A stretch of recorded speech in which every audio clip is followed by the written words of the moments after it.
إن الحمد لله نحمده ونستعينه ونستغفره ونعوذ بالله من شرور أنفسنا ومن سيئات أعمالنا من يهده الله فلا مضل له ومن يضلل فلا هادي له وأشهد أن لا إله إلا الله وحده لا شريك له وأشهد أن محمدًا عبده ورسوله يا أيها الذين آمنوا اتقوا الله حق تقاته ولا تموتن إلا وأنتم مسلمون يا أيها الناس اتقوا ربكم الذي خلقكم من نفس واحدة وخلق منها زوجها وبث منهما رجالا كثيرا ونساء واتقوا الله الذي تساءلون به والأرحام إن الله كان عليكم رقيبا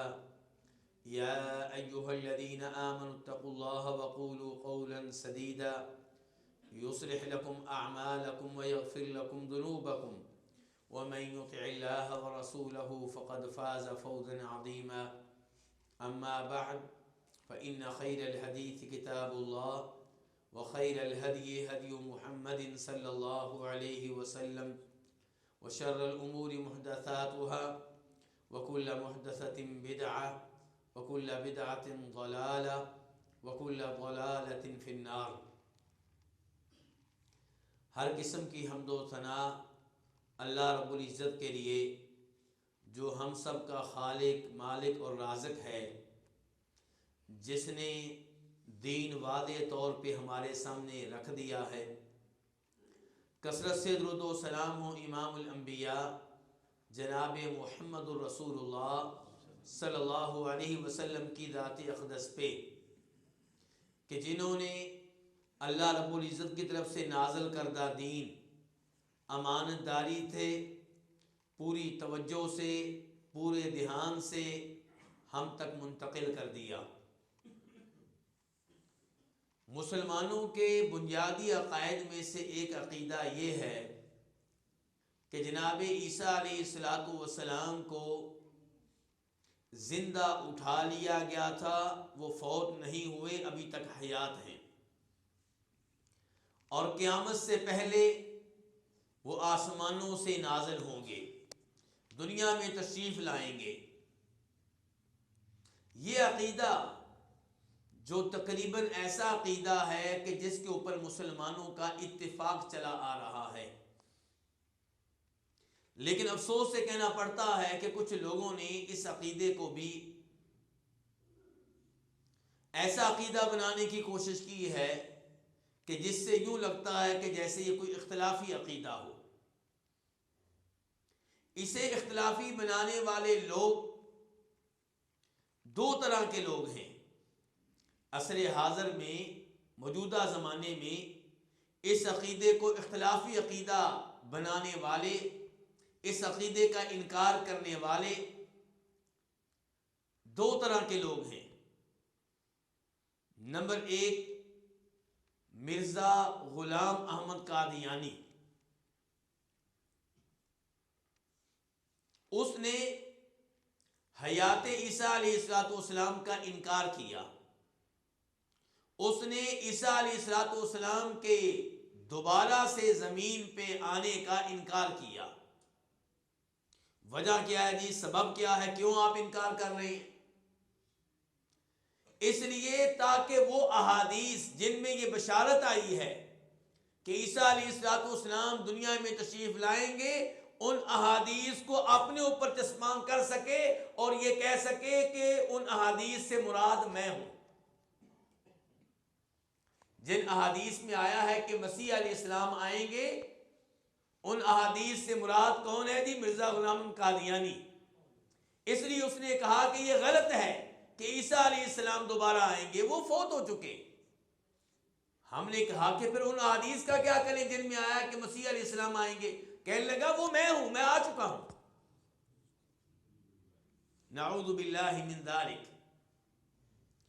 دوسرے نمبر پہ اس عقیدے کا انکار کرنے کی جرت کی ہے منکرین احادیث نے۔ اگر میں نام لینا چاہوں پاک و ہند کے منکرین احادیث کا تو مولانا امین احسن اصلاحی،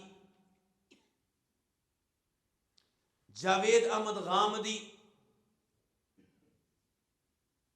یہ وہ لوگ ہیں جو بڑی جرأت سے ایسی احادیث کا انکار کر دیتے ہیں۔ ان کے ہاں وہ احادیث قابل قبول ہیں جنہیں ان کی عقل مان لے، اور جن احادیث کو ان کی عقل قبول نہ کرے وہ احادیث مردود ہیں، ریجیکٹ ہیں۔ اور آج تک ہمیں یہ پتہ نہیں چل سکا کہ وہ لوگ جو چند احادیث کا اس لیے انکار کرتے ہیں کہ عقل کے خلاف ہیں، انہوں نے کس کی عقل کو معیار بنایا ہے؟ کیا معیار مولانا امین احسن اصلاحی کی عقل ہے، یا ان کے استاد حمید الدین فراہی کی عقل ہے، یا سر سید احمد خان کی عقل ہے، یا جاوید احمد غامدی کی عقل ہے، یا اس معاملے میں معیار صحابہ کرام کی عقل ہے، تابعین کی عقل ہے، محدثین کی عقل ہے، امام بخاری کی عقل ہے، امام مسلم کی عقل ہے؟ کس کی عقل معیار ہے؟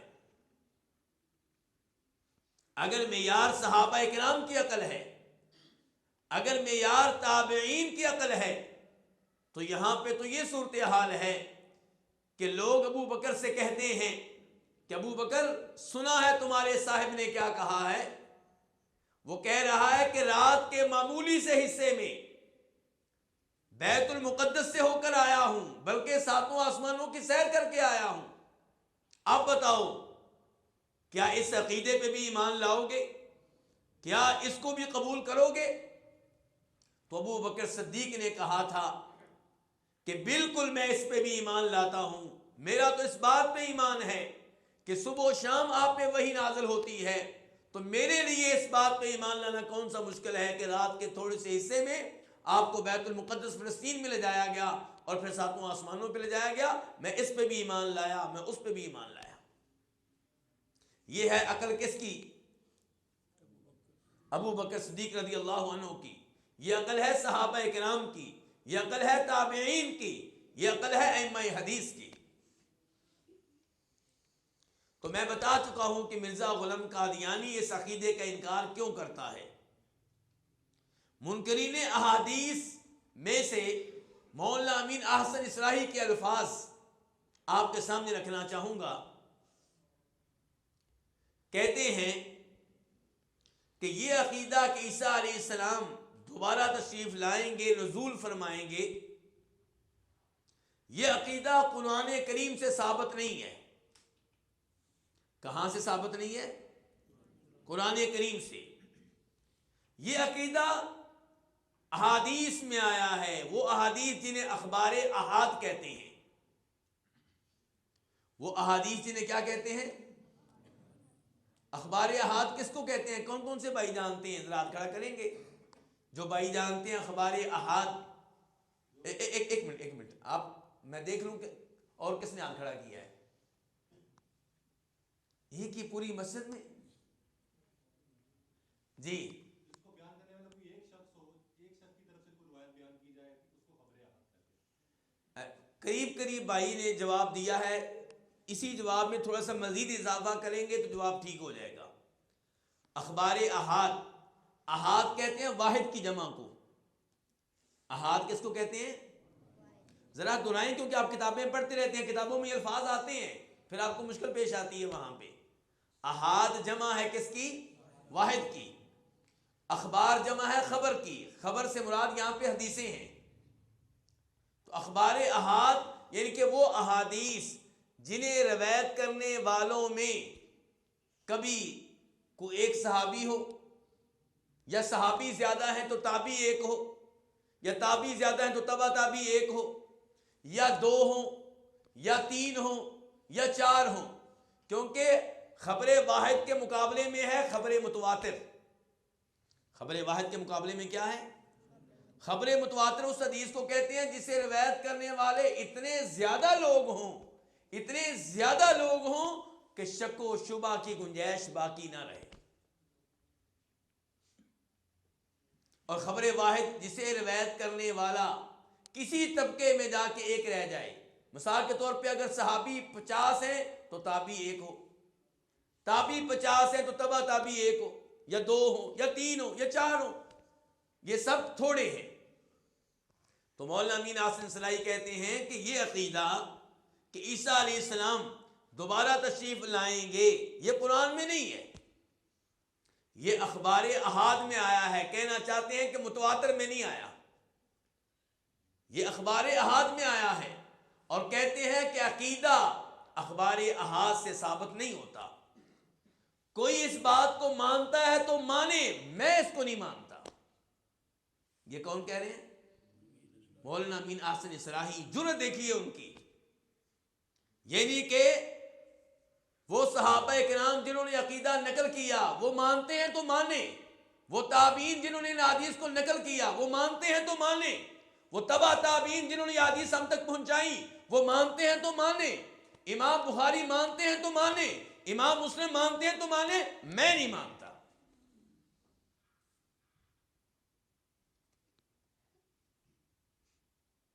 یہ افسوس کا مقام ہے۔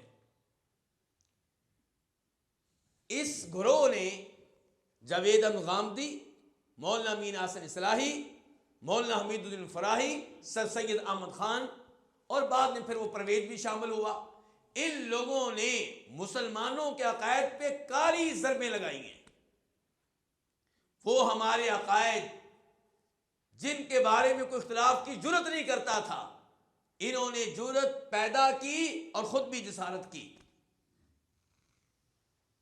تو یہ مولانا امین احسن اصلاحی کے الفاظ ہیں جو آپ نے سن لیے ہیں۔ کبھی وہ کہتے ہیں، مولانا امین احسن اصلاحی کبھی یہ کہتے ہیں کہ ہمیں عیسیٰ علیہ السلام کے نازل ہونے کی کوئی ضرورت ہی نہیں ہے، اگر وہ آنا چاہتے ہیں جی بسم اللہ آئیں، ہمیں کوئی اعتراض نہیں ہے، لیکن ہمیں ان کی ضرورت نہیں ہے۔ کیوں؟ کیونکہ ہمارا دین کامل و مکمل ہے، اور ہمارے نبی آخری نبی ہیں، خاتم النبیین ہیں، ان کے بعد کسی اور نبی کی ضرورت نہیں ہے۔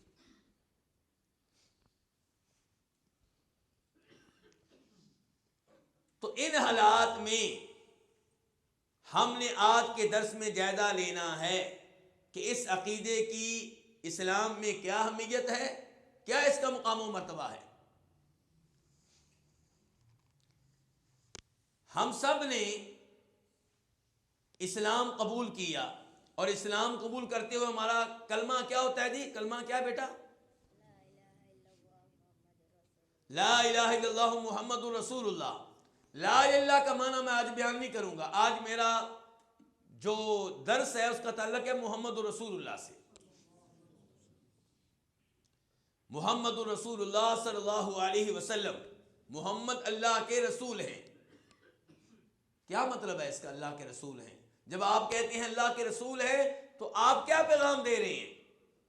آپ یہ پیغام دے رہے ہیں کہ تصدیقہ فیما اخبر، نبی علیہ الصلوۃ والسلام جو خبر دیں گے، جو حدیث بیان کریں گے، میں آپ کی ایک ایک حدیث کو مانوں گا، آپ کی دی ہوئی ایک ایک خبر پہ یقین رکھوں گا۔ محمد رسول اللہ کہنے کا مطلب یہ ہے طاعتہ فیما امر، جو بھی آپ آرڈر دیں گے، جو بھی آپ حکم دیں گے، اس حکم میں آپ کی تعمیل کروں گا۔ آپ کہیں گے نماز پڑھو، میں پڑھوں گا۔ آپ کہیں گے روزے رکھو، میں رکھوں گا۔ آپ کہیں گے داڑھی رکھو، میں رکھوں گا، کیونکہ میں نے آپ کو رسول مان لیا ہے۔ محمد رسول اللہ کہنے کا مطلب یہ ہے کہ اجتناب ما نہی عنہ وزجر، جس چیز سے آپ نے منع کیا، جس چیز کو آپ نے حرام قرار دیا، جس چیز کو آپ نے ممنوع قرار دیا، میں اس کے قریب نہیں جاؤں گا، میں اس سے دور رہوں گا۔ محمد رسول اللہ کہنے کا مطلب یہ ہے کہ اللہ یعبد اللہ الا بما شرع، عبادت جب بھی کی جائے گی اللہ رب العزت کی جائے گی، لیکن طریقہ عبادت میری مرضی کا نہیں ہوگا، جناب محمد رسول اللہ کی مرضی کا ہوگا صلی اللہ علیہ وسلم۔ تو جب آپ نے محمد رسول اللہ کہہ دیا تو پھر نبی علیہ الصلوۃ والسلام کی ایک ایک حدیث پہ یقین رکھنا ہوگا، آپ کی ایک ایک بات کو ماننا ہوگا۔ جہاں تک تعلق ہے اس بات کا کہ اس عقیدے کا تذکرہ قرآن میں نہیں ہے، تو گزارش یہ ہے کہ اس عقیدے کا تذکرہ قرآن میں موجود ہے، ہاں صراحت کے ساتھ نہیں ہے، کھلے الفاظ میں نہیں ہے۔ لیکن اللہ نے صرف قرآن نہیں اتارا، اللہ نے ساتھ کیا اتاری ہے؟ حدیث اتاری ہے۔ جیسے قرآن پہ ایمان لانا ضروری ہے، ایسے ہی نبی علیہ الصلوۃ والسلام کی حدیث پہ بھی ایمان لانا ضروری ہے۔ قرآن و حدیث میں، میری بات توجہ سے میرے بھائیوں، قرآن و حدیث میں کوئی فرق نہیں ہے، تلاوت کے لحاظ سے فرق ہے۔ قرآن کی تلاوت کی جاتی ہے، نماز میں آپ قرآن پڑھیں گے، حدیثیں نہیں پڑھیں گے، لیکن حجت ہونے کے لحاظ سے، دلیل ہونے کے لحاظ سے، شریعت ہونے کے لحاظ سے، عقائد لینے کے لحاظ سے، احکام و مسائل معلوم کرنے کے لحاظ سے قرآن و حدیث میں کوئی فرق نہیں ہے۔ الا انی اوتیت الکتاب ومثلہ معہ، کہا تھا پیارے حبیب علیہ الصلوۃ والسلام نے، اللہ نے جیسے مجھے قرآن دیا ہے ویسے ہی بالکل اس جیسی چیز اور دی ہے، یعنی کہ سنت رسول صلی اللہ علیہ وسلم، حدیث رسول صلی اللہ علیہ وسلم۔ اور یہی چیز ہمیں قرآن سے ملتی ہے۔ قرآن نے کہیں یہ نہیں کہا کہیں عقیدہ تم نے صرف قرآن سے لینا ہے، حدیث سے نہیں لینا۔ قرآن تو بار بار کہتا ہے کیا؟ اطیعوا اللہ و اطیعوا الرسول، اللہ کی اطاعت کرو، اللہ کے رسول کی اطاعت کرو۔ تو اللہ کے رسول کی اطاعت کہاں سے ملے گی آپ کو؟ حدیث سے ملے گی۔ قرآن کہتا ہے وما آتاکم الرسول فخذوہ، جو بھی رسول دیں وہ لے لو۔ رسول جو دینا چاہتے ہیں وہ کہاں دیتے ہیں؟ وہ حدیث میں دیتے ہیں۔ نبی علیہ الصلوۃ والسلام کی احادیث کا انکار قرآن کا انکار ہے، نبی علیہ الصلوۃ والسلام کی حدیث پہ ایمان قرآن پہ ایمان ہے۔ تو آئیے اب دیکھتے ہیں کہ یہ عقیدہ قرآن میں کہاں پہ آیا ہے۔ پہلا مقام اللہ رب العزت ارشاد فرماتے ہیں وَبِكُفْرِهِمْ وَقَوْلِهِمْ عَلَى مَرْيَمَ بُهْتَانًا عَظِيمًا، یہودیوں پہ اللہ کی لعنت کیوں نازل ہوئی؟ یہودی ملعون کیوں ٹھہرے؟ فرمایا پہلا جرم یہ تھا کہ انہوں نے عیسیٰ علیہ الصلوۃ والسلام پہ ایمان لانے کی بجائے ان کے ساتھ کفر کیا۔ وَقَوْلِهِمْ عَلَى مَرْيَمَ بُهْتَانًا عَظِيمًا، دوسرے نمبر پہ انہوں نے جناب مریم پہ، عیسیٰ علیہ السلام کی والدہ پہ تہمتیں لگائیں، بدکاری کا الزام لگایا۔ وَقَوْلِهِمْ إِنَّا قَتَلْنَا الْمَسِيحَ عِيسَى ابْنَ مَرْيَمَ رَسُولَ اللَّهِ، تیسرا جرم کہ وہ کہتے تھے کہ ہم نے مریم کے بیٹے مسیح کو قتل کر دیا ہے، وہ جو اپنے آپ کو رسول کہتا تھا اس کو ہم نے قتل کیا ہے۔ آج جو لوگ یہ نعرے لگاتے ہیں کہ ہم سب بھائی بھائی، مسلمان عیسائی بھائی، مسلمان یہودی بھائی، مسلمان ہندو بھائی، مسلمان سکھ بھائی، وہ سن لیں اللہ تعالیٰ یہودیوں پہ لعنتیں بھیج رہا ہے اور آپ کہتے ہیں بھائی بھائی، اور اللہ ان کے جرائم بھی بتا رہے ہیں۔ اللہ کے نبی عیسیٰ علیہ السلام کے ساتھ کفر، ان کی والدہ پہ بدکاری کا الزام اور تہمت، تیسرے نمبر پہ ان کا یہ دعویٰ کہ ہم نے مریم کے بیٹے عیسیٰ کو قتل کیا ہے۔ اللہ تعالیٰ کہتے ہیں وما قتلوہ وما صلبوہ، یہ ہمارے نبی عیسیٰ علیہ السلام کو قتل نہیں کر سکے، انہیں سولی پہ لٹکا نہیں سکے، ولیکن شبیہ لہم، یا اللہ پھر ہوا کیا؟ وہ تو کہتے ہیں ہم نے اپنی آنکھوں سے منظر دیکھا ہے، وہ تو کہتے ہیں خود ہم نے سولی پہ لٹکایا ہے، اپنے ہاتھوں سے ہم قتل کیا ہے۔ اللہ تعالیٰ کہتے ہیں کہ عیسیٰ علیہ السلام کا ہم شکل، اس کو انہوں نے سولی پہ لٹکایا ہے، اس کو انہوں نے قتل کیا ہے۔ وَإِنَّ الَّذِينَ اخْتَلَفُوا فِيهِ لَفِي شَكٍّ مِّنْهُ مَا لَهُمْ بِهِ مِنْ عِلْمٍ إِلَّا اتِّبَاعَ الظَّنِّ وَمَا قَتَلُوهُ يَقِينًا، اللہ تعالیٰ کہتے ہیں ان کے پاس کوئی علم نہیں ہے، اٹکل پچو لگا رہے ہیں، علم نام کی کوئی دلیل ان کے پاس نہیں ہے، اور یہ یقینی بات ہے، اللہ پھر کہہ رہے ہیں یہ یقینی بات ہے کہ وما قتلہ یقینا، یہ عیسیٰ علیہ السلام کو قتل نہیں کر سکے۔ سوال پیدا ہوا پھر عیسیٰ علیہ السلام گئے کہاں؟ فرمایا بل رفعہ اللہ الیہ، اللہ نے عیسیٰ علیہ السلام کو اپنی طرف اٹھا لیا. اللہ تعالیٰ نے عیسیٰ علیہ السلام کو اپنی طرف اٹھا لیا. وکان اللہ عزیز حکیمہ، اللہ ہر کام پہ غالب ہیں اور ہر کام کے پیچھے اللہ کی کوئی نہ کوئی حکمت ہوتی ہے. اب آپ پوچھئے مولانا امین حسن اصلاحی سے کہ اللہ تعالیٰ کہہ رہے ہیں کہ ہم نے تو ان کو اٹھا لیا ہے، یعنی کہ زندہ اٹھا لیا ہے. تو وہ کہتے ہیں کہ اس سے مراد یہ ہے کہ اللہ نے ان کی شان بلند کر دی ہے. ان الفاظ کا معنی کیا ہے؟ اللہ نے ان کی شان بلند کر دی ہے، ان کو رفعت دے دی ہے، ان کو بلندی دے دی ہے، مقام و مرتبہ کے لحاظ سے بہت اونچی جگہ پہ چلے گئے. تو ہم ان سے گزارش کریں گے کہ مولانا غور کیجئے، اللہ نے یہاں پہ یہ نہیں کہا کہ بل رفعہ اللہ، اللہ نے کہا بل رفعہ اللہ الیہ. جب رفع کے بعد الہ آ گیا، اب یہاں پہ شان بلند کرنا مراد نہیں ہے، عزت میں اضافہ کرنا یہ مقصود نہیں ہے، بلکہ یہاں پہ یہ معنی ہے کہ اللہ نے ان کو ان کے جسم اور روح سمیت اوپر اٹھا لیا ہے. وَإِن مِّنْ أَهْلِ الْكِتَابِ إِلَّا لَيُؤْمِنَنَّ بِهِ، اللہ تعالیٰ فرماتے ہیں کہ ہر یہودی اور ہر عیسائی لازمی طور پہ عیسیٰ علیہ السلام پہ ایمان لے آئے گا، عیسیٰ علیہ السلام کے فوت ہونے سے پہلے پہلے. یعنی کہ عیسیٰ علیہ السلام ابھی فوت نہیں ہوئے. یہاں ان آخری الفاظ کے دو معنی کیے جاتے ہیں. ایک معنی یہ کیا جاتا ہے کہ ہر یہودی اور ہر عیسائی عیسیٰ علیہ السلام پہ ایمان لے آئے گا قبل موت ہی، اپنی موت سے پہلے. کس کی موت؟ کیوں جی کس کی موت؟ آپ میرے ساتھ ہی ہیں نا؟ نہیں، اپنی موت میں نے اشارہ کدھر کیا ہے؟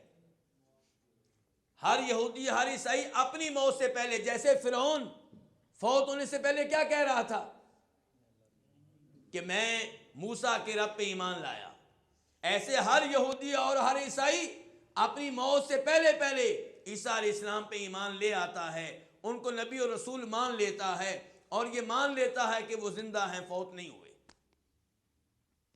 دوسری تفسیر یہ ہے کہ ہر یہودی اور ہر عیسائی عیسیٰ علیہ السلام پہ ایمان لے آئے گا اپنی موت سے پہلے نہیں، عیسیٰ علیہ السلام کی موت سے پہلے.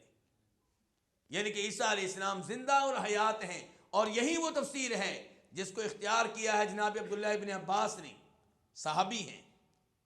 یہی وہ تفسیر ہے جس کو اختیار کیا ہے مفسرین کے امام طبری نے.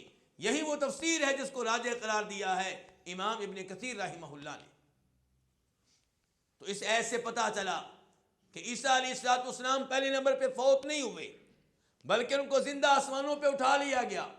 دوسرے نمبر پہ یہ پتہ چلا کہ ان کو اتارا جائے گا، وہ تشریف لائیں گے، اور اس وقت ہر یہودی اور ہر عیسائی ان پہ ایمان لے آئے گا.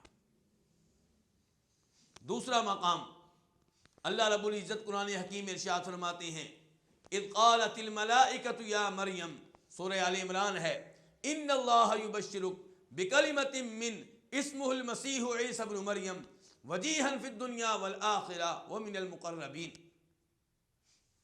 کہ جب فرشتوں نے کہا اے مریم، اللہ تمہیں خوشخبری دے رہا ہے کس چیز کی؟ کہ تمہیں ایک کلمہ ملنے والا ہے، ایک بچہ ملنے والا ہے جو اللہ کے لفظ کن سے پیدا ہوگا، یعنی کہ بغیر باپ کے پیدا ہوگا. اس کا نام کیا ہوگا؟ مسیح بن مریم. مسیح کا مطلب کیا ہوتا ہے جی؟ ہاں جی، یہ بھی آپ نے بتانا ہے. مسیح کا مطلب کیا ہے یہاں پہ؟ ابھی تک درست معنی نہیں معلوم ہوا.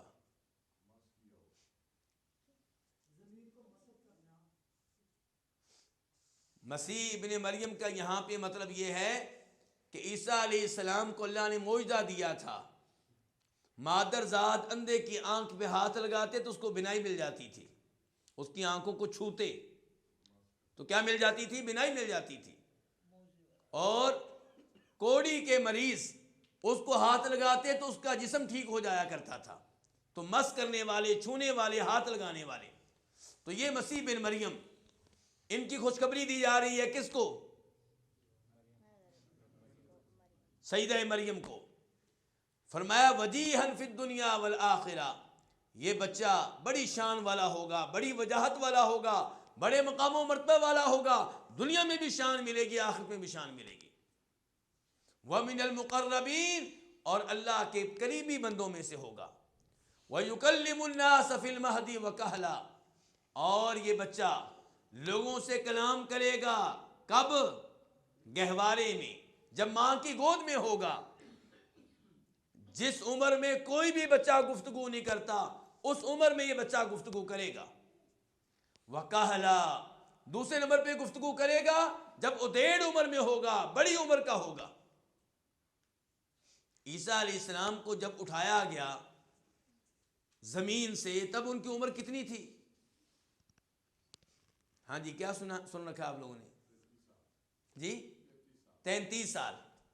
33 سال ان کی عمر تھی جب ان کو اٹھایا گیا.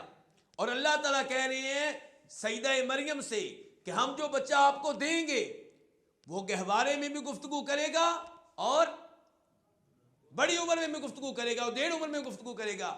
تو ڈیڑھ عمر میں گفتگو کب کریں گے؟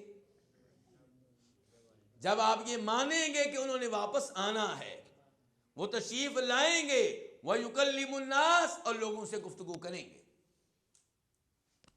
تیسرا مقام سورہ زخرف 25واں سپارہ، اللہ تعالیٰ فرماتے ہیں وَإِنَّهُ لِعِلْمٌ لِلسَّاعَةِ فَلَا تَمْتَرُنَّ بِهَا. عیسیٰ علیہ السلام کا نزول قیامت کی نشانی ہے. عیسیٰ علیہ السلام قیامت کی نشانی ہیں.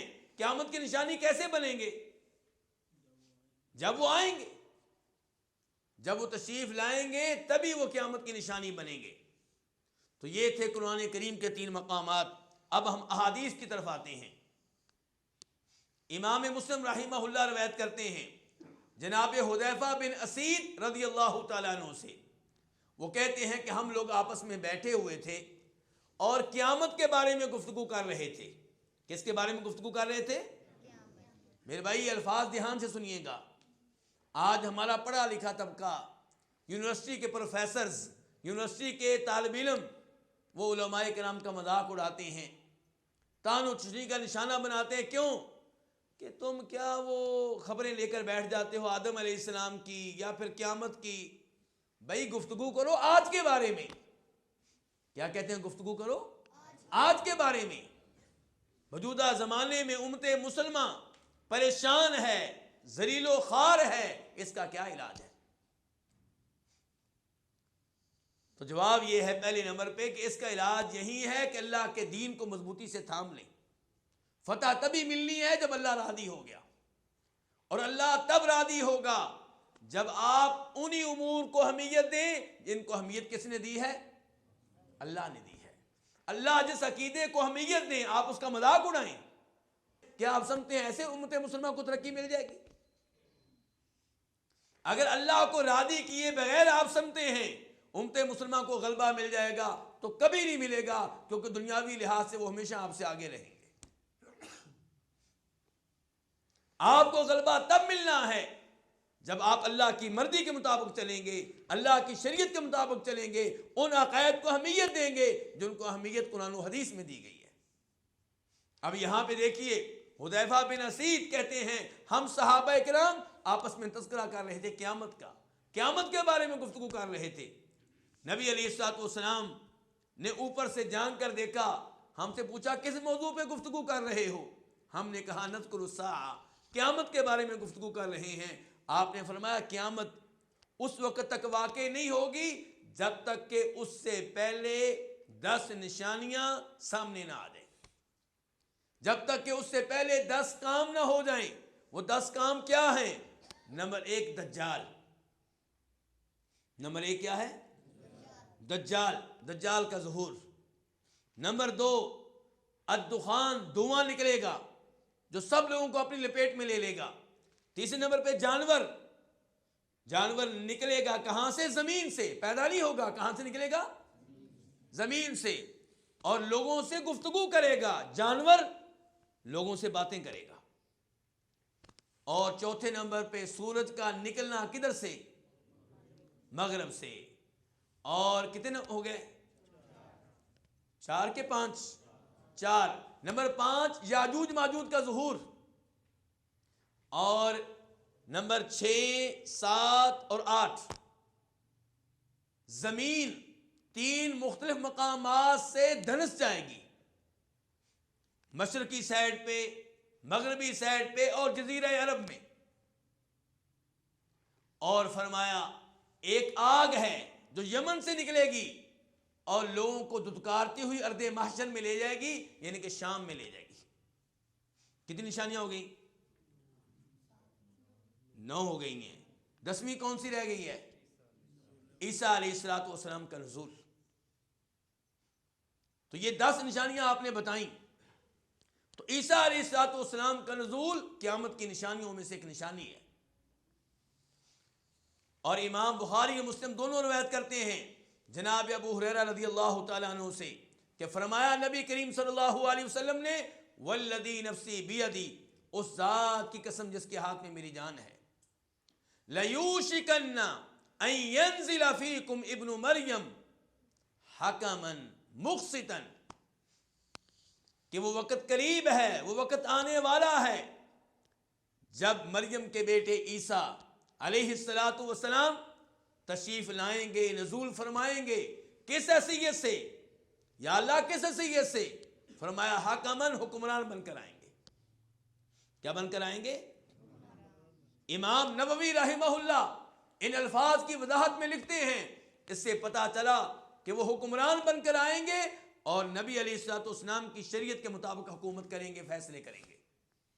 بلکہ مسلم شریف کی حدیث میں باقاعدہ آیا ہے کہ وَأَمَّكُمْ، وہ تمہاری امامت کریں گے، خلافت کریں گے، بِكِتَابِ رَبِّكُمْ وَسُنَّةِ نَبِيِّكُمْ، تم پہ حکومت کریں گے، تمہارے حکمران بن کر رہیں گے، تمہارے فیصلے کریں گے قرآن کے مطابق اور نبی علیہ السلام کی احادیث کے مطابق.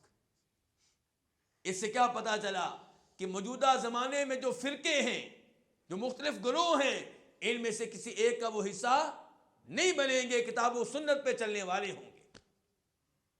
فَيَكْسِرَ الصَّلِيبَ، صلیب کو توڑ ڈالیں گے. صلیب کو کیا کریں گے جی؟ کیوں جی صلیب کو کیوں توڑنا ہے؟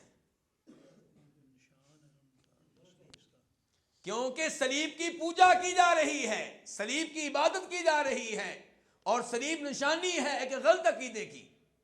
کیا عقیدہ؟ کہ عیسیٰ علیہ السلام سولی چڑھ گئے، یہ صلیب ہے، سولی چڑھ گئے. جبکہ درست عقیدہ یہ ہے کہ انہیں قتل نہیں کیا گیا، انہیں سولی پہ لوگ نہیں چڑھا سکے، وہ زندہ ہیں.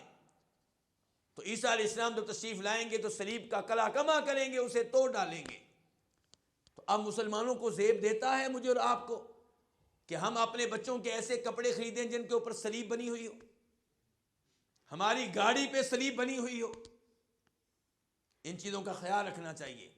عیسیٰ علیہ السلام تو صلیب کو توڑیں گے، وَيَقْتُلَ الْخِنْزِيرَ، اور خنزیر کو قتل کریں گے. تو کیا مسلمانوں کو زیب دیتا ہے کہ خنزیر کو پالیں پوسیں، فارم بنائیں؟ وَيَضَعُ الْجِزْيَةَ، اور جزیہ ختم کر دیں گے. جزیہ کسے کہتے ہیں جی؟ ٹیکس. کون سا ٹیکس؟ جو آج کل آپ دیتے ہیں ہر چیز کے اوپر، یہ جزیہ ہے؟ نہیں، یہ جزیہ نہیں ہے. وہ ٹیکس جو کافروں سے لیا جاتا ہے جبکہ وہ اسلامی ملک میں رہیں اور اسلامی حکومت ان کی حفاظت، ان کے دفاع وغیرہ کی ذمہ دار ہوگی. آج یہ جزیہ کا نظام قرآن و حدیث میں موجود ہے، لیکن عیسیٰ علیہ السلام آئیں گے تو جزیہ ختم کر دیں گے. کیا مطلب نکلا اس سے؟ جزیہ ختم کر دیں گے، کیا آسان لفظ ہے یہ بہت بڑا لفظ ہے. جزیہ ختم کر دیں گے اس کا مطلب یہ ہے کہ جہاد کریں گے اور یہودیوں عیسائیوں سے کہیں گے تمہارے لیے 3 آپشن نہیں ہیں، اب 2 آپشن ہیں. پہلے 3 آپشن ہوا کرتے تھے، کیا؟ اسلام قبول کر لو، یا جزیہ، یا پھر لڑائی ہوگی. عیسیٰ علیہ السلام کہیں گے دو آپشن ہیں، یا لڑائی یا اسلام۔ اب وقت آ گیا ہے کہ اس زمین پہ غلط ادیان باقی نہیں رہیں گے، یہ مطلب ہے جزیہ کے خاتمے کا، تو جزیہ ختم کر دیں گے، اور یفید المال، ان کے زمانے میں مال عام ہو جائے گا، لینے والا کوئی نہیں ہوگا۔ پھر ابو ہریرہ کہتے ہیں اس حدیث کو بیان کرنے کے بعد کہ اس حدیث کی تصدیق کے لیے اللہ کا یہ قرآن تم پڑھ سکتے ہو کہ وَإِن مِّنْ أَهْلِ الْكِتَابِ إِلَّا لَيُؤْمِنَنَّ بِهِ قَبْلَ مَوْتِهِ۔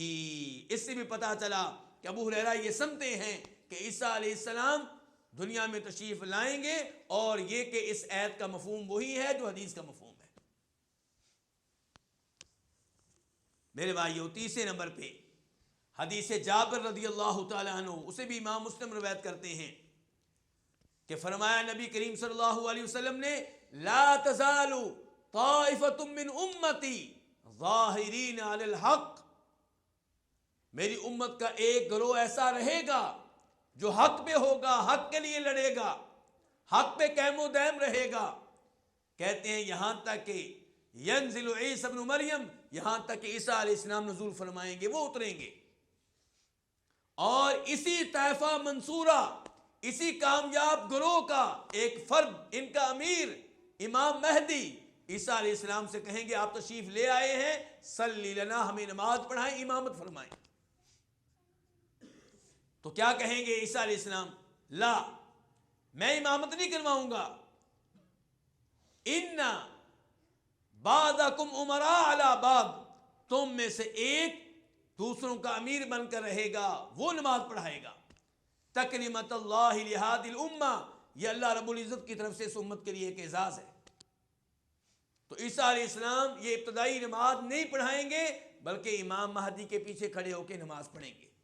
مسلم شریف کی حدیث میں مہدی کے الفاظ نہیں آئے، لیکن امام حارث بن ابی اسامہ کی مسند میں یہ مہدی کے الفاظ بھی آئے ہیں۔ تو بہرحال اس حدیث سے پتا چلا کہ عیسیٰ علیہ السلام نزول فرمائیں گے۔ حدیث حذیفہ بن اسید ایک حدیث بیان کر چکا ہوں، دوسرے نمبر پہ ابو ہریرہ کی حدیث، تیسرے نمبر پہ حدیث جابر بن عبداللہ، اور اس موضوع پہ جو آخری حدیث میں پیش کرنے لگا ہوں وہ ہے ابو داؤد شریف کی۔ اس میں فرماتے ہیں نبی علیہ السلام کہ میرے درمیان اور عیسیٰ علیہ السلام کے مابین کوئی نبی نہیں ہے، وَإِنَّهُ نَازِلٌ، اس میں کوئی شک و شبہ نہیں ہے کہ وہ تشریف لائیں گے، وہ نزول فرمائیں گے۔ یہ حدیثیں ہم تک کیسے پہنچی ہیں جی؟ صحابہ اکرام نے کن کو دی ہیں؟ تابعین کو، تابعین نے تبع تابعین کو، تبع تابعین نے ائمہ حدیث کو، اور پھر وہ حدیث کی کتب اس زمانے سے آج تک پڑھی جا رہی ہیں۔ سب جو تھے اس عقیدے کے قائل تھے، کوئی بھی منکر نہیں تھا۔ آج یہ جوید غامدی صاحب آ کے انکار کے بیج بو رہے ہیں، افسوس کا مقام ہے۔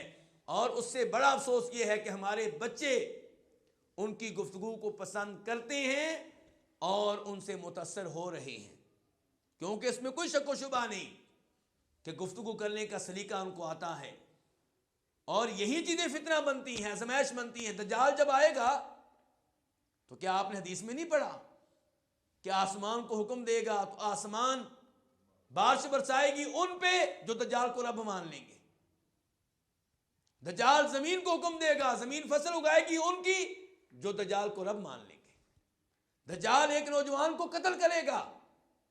یہ سب قدرت کس نے دی ہوگی؟ اللہ تعالی نے دی ہوگی، تاکہ آزمائش ہو سکے میرے اور آپ کے ایمان کی۔ لیکن اللہ رب العزت نے ان فتنوں سے آگاہ کرنے کے معاملے میں اور اللہ کے نبیوں نے علیہ السلام کوئی کمی کوتاہی نہیں کی۔ نوح علیہ السلام سے لے کے آج تک ہر نبی نے اس فتنے کے بارے میں خبردار کیا ہے۔ آپ یہ تو دیکھیں نا، کئی لوگ کہتے ہیں جی پھر لوگوں نے تو متاثر ہونا ہی ہونا ہے۔ بھئی لوگ کیوں متاثر ہوں گے؟ ان کو یہ لکھا ہوا نظر نہیں آئے گا کیا کافر؟ تو کہنے کا مطلب یہ ہے کہ اللہ کی توفیق شامل حال ہو، اللہ سے مدد مانگے تو اللہ رب العزت ان فتنوں سے محفوظ رکھتے ہیں۔ تو یہ حدیث کہ انہو نازل، اس میں کوئی شک و شبہ نہیں کہ عیسیٰ علیہ السلام نزول فرمانے والے ہیں۔ فرمایا جب وہ اتریں گے تو انہوں نے 2 ہلکے زرد رنگ کی چادریں پہن رکھی ہوں گی، اور ان کا سر ایسے ہوگا گویا کہ سر سے پانی کے قطرے گر رہے ہوں. تشریف لائیں گے اور تمام ادیان کا خاتمہ فرما دیں گے، مسیح دجال کا خاتمہ فرما دیں گے، صلیب کو قتل کریں گے، خنزیر کو قتل کریں گے. اور فرمایا زمین میں 40 سال تک رہیں گے، پھر فوت ہو جائیں گے اور مسلمان ان کی نماز جنازہ ادا کریں گے. تو عیسیٰ علیہ الصلوۃ والسلام کا تشریف لانا یہ شک و شبہ سے بالا تر ہے. وہ جب تشریف لائیں گے، تشریف لانے سے پہلے دجال آ چکا ہوگا، دجال کا فتنہ اپنے عروج پہ ہوگا. اور عیسیٰ علیہ الصلوۃ والسلام کی یہ شان ہے کہ جب وہ تشریف لائیں گے، جہاں جہاں تک ان کی مہک پہنچے گی وہاں وہاں تک کہ کافر ختم ہو جائیں گے، خود ہی ہلاک ہو جائیں گے. دجال عیسیٰ علیہ السلام کے نزول کے بعد ایسے پگھلنا شروع ہو جائے گا جیسے پانی میں نمک پگھلتا ہے. فرمایا لیکن اس کے پگھلنے سے پہلے پہلے ابھی پگھل رہا ہوگا، ہلاک نہیں ہوا ہوگا، عیسیٰ علیہ السلام اس تک پہنچیں گے. ایک شہر ہے جس کا نام لد ہے فلسطین میں، اس کے گیٹ پہ جا کے عیسیٰ علیہ السلام اس کو قتل کریں گے اور اپنے ماننے والوں کو دکھائیں گے کہ یہ دیکھ لو اس کا خون لگا ہوا ہے میری برچی پہ، میں نے اس کو قتل کیا ہے باقاعدہ. تو دجال کا خاتمہ ہو جائے گا. اس کے بعد عیسیٰ علیہ السلام کے پاس وہ لوگ آئیں گے جن کو اللہ نے دجال کے فتنے سے محفوظ رکھا ہوگا. عیسیٰ علیہ السلام ان سے پیار کریں گے، ان کے چہروں پہ ان کے سر پہ ہاتھ پھیریں گے اور ان کو بتائیں گے کہ جنت میں تمہیں کون سے درجات اور کون سا مقام و مرتبہ ملنے والا ہے. پھر اللہ رب العزت عیسیٰ علیہ السلام سے کہیں گے کہ میں ایک ایسی قوم کو نکالنے والا ہوں جن کا تم لوگ مقابلہ نہیں کر سکتے. کون سی قوم؟ یاجوج ماجوج. اس لیے آپ اپنے ماننے والوں کو لے کر طور پہاڑ کی طرف چلے جائیں، طور پہاڑ پہ چڑھ جائیں. چنانچہ عیسیٰ علیہ السلام اپنے ماننے والوں کو لے کر طور پہاڑ پہ چلے جائیں گے اور پھر یاجوج ماجوج نکلیں گے. وہ اتنی زیادہ تعداد میں ہوں گے کہ ان کا پہلا گروہ ایک جھیل سے گزرے گا جس کو تبری جھیل کہتے ہیں. وہ پہلا گروہ اس کا پانی پیے گا اور جب آخری گروہ وہاں سے گزرے گا تو کہے گا لگتا ہے کہ یہاں پہ کبھی پانی ہوا کرتا تھا.